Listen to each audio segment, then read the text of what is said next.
President Moon Jae-in has arrived in Manila on Sunday afternoon on the third and final leg of his Southeast Asia tour.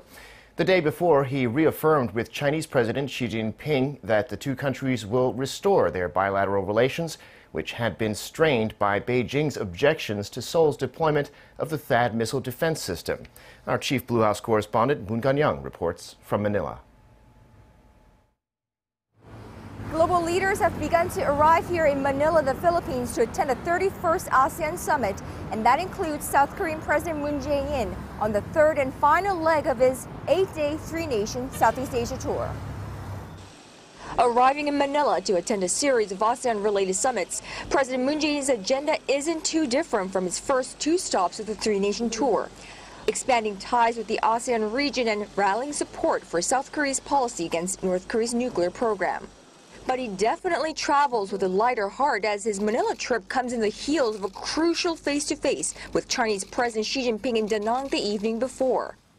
Meeting for the first time since their modus vivendi to put aside their differences and end their year-long standoff over the deployment of a U.S. missile defense system in South Korea, Presidents Moon and Xi reaffirmed their joint resolve to mend ties and restore cooperation in all areas.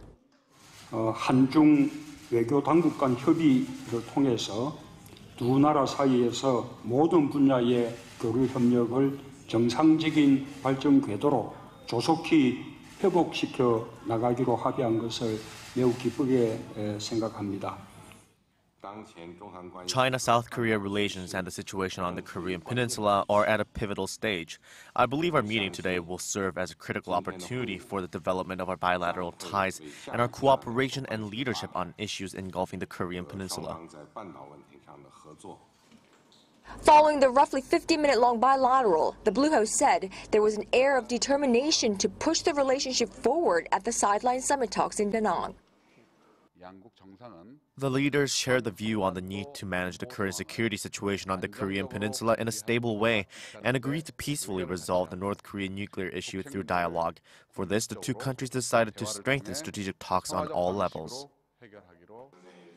Opinions remain divided on whether the accord to restore bilateral ties back to pre-THAAD levels will actually stick, but it's apparent that both sides are eager to speed things up, with Mr. Moon set to visit China in December for another round of summit talks with Mr. Xi and a possible return visit by President Xi to South Korea in time for the Pyeongchang Winter Olympics next February.